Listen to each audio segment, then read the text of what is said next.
احتیاطی تدابیر اختیار کرنے کا ہمارا مذہب ہمیں تعلیم دیتا ہے، ہمیں تلقین کرتا ہے۔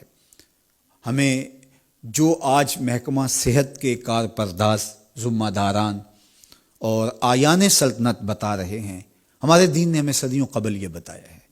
ہم دن میں 5 مرتبہ وضو کرتے ہیں اور بار بار اپنی صفائی کا لحاظ اور خیال رکھتے ہیں۔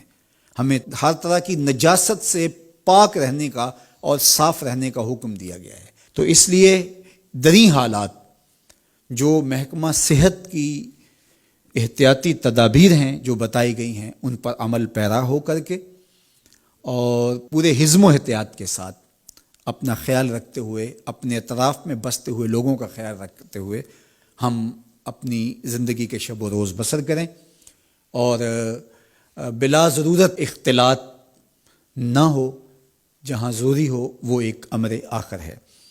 اور دوسری بات یہ ہے کہ اس حالت میں جب کہ کاروبار سکڑ رہے ہیں اور معیشت تنگ ہو رہی ہے اور ملک میں لاک ڈاؤن کی سی کیفیت ہے، تو ظاہر ہے وہ لوگ جو ہر روز کماتے ہیں اور ہر روز اپنے بچوں کا پیٹ بھرتے ہیں، ان کے لیے مشکلات سب سے زیادہ ہیں۔ ایک تو بیماری کا خوف اور دوسرا اپنے بچوں کے بھوکے رہنے کا خدشہ۔ تو میں اور آپ اپنے اطراف میں غور و فکر کریں، دیکھیں جو میرا حلقہ اثر ہے، میری جو استطاعت بھی اپنی دیکھوں اور اپنا حلقہ اثر بھی دیکھوں، اور جہاں تک میں اپنے دائرے میں رہ کے کر سکتا ہوں، جہاں تک آپ کر سکیں، انسانیت کی خدمت کیجئے اور لوگوں کی ڈھارس بندھائیے، لوگوں کو حوصلہ دیجئے، اللہ کی طرف رجوع کیجئے۔ اللہ تعالیٰ اس بیماری سے، اس وبا سے، اس ابتلا سے، اس آزمائش اور اس کڑے امتحان سے ہمیں نجات عطا فرمائے اور اس وبا کو بہت جلد وطن عزیز سے دور فرما دے۔ سسکتی انسانیت کی اللہ مدد فرمائے، اور اس وقت جو دکھے ہوئے حالات ہیں، اللہ تعالیٰ اپنے کرم سے سکون اور طمانینت پیدا فرمائے اور خیر کی راہوں کا ہمیں مسافر رکھے۔ کثرت کے ساتھ استغفار کیجیے۔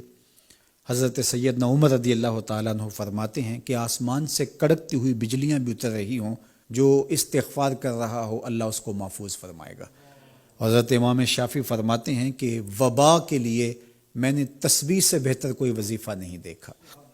تو اللہ کی تسبیح بولیے، استغفار پڑھیے، اور مختلف معصورہ دعائیں جو مختلف احادیث میں آپ تک مختلف ذرائع سے پہنچ رہی ہیں، تو ان کو آپ ورد زباں کیجیے۔